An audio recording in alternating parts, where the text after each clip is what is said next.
I started to think a while ago about the dilemma that parents were coming to me and to other people with, saying, I've applied for funding and, I really haven't heard anything, and, I'm just kind of at wit's end and I don't know what to do. And so I started to think about, what kind of suggestions or ideas could we have for people to do in the meantime while they were waiting for the funding that they had applied for. And it occurred to me that there are very many things that families can be doing, and in fact should be doing, even before they look at any of the money.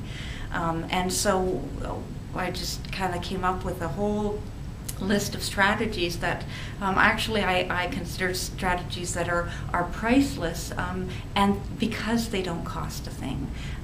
And so in particular, broadly speaking, I think that families need to get their heads in order, or that they need to really focus on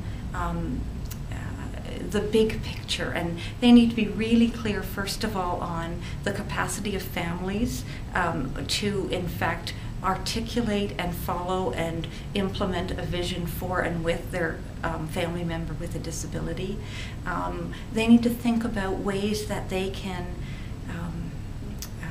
actually be the kind of community and community members that they wish the other people around them were. So if we want to have people live in open, inviting, and welcoming communities, then families need to practice the very things that would ensure that they are open and inviting to all kinds of people in community. And so that's a broad kind of strategy. And then people need to work through a way of making decisions and taking choices in a very principled kind of way that would ensure that they get to that vision, rather than being kind of making one choice one time and one choice another time.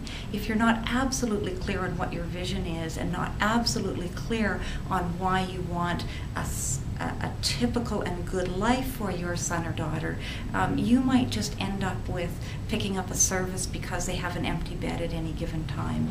And that's not going to be anywhere near the vision that people tell me that they have for their sons and daughters. And so within those broad aspects of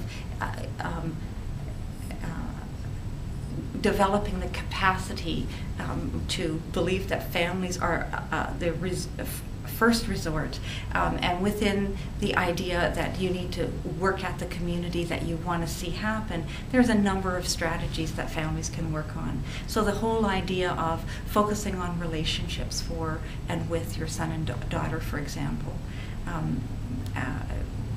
And we can do that in very simple ways. We can think of your son or daughter as a family member, as a neighbor, as a friend. And those are very simple but powerful roles that individuals are able to take on. It's really quite simple to help your family member be a really good uncle to nieces and nephews in their life, to be a really super grandson to grandparents who perhaps need his or her help a little bit more than they used to.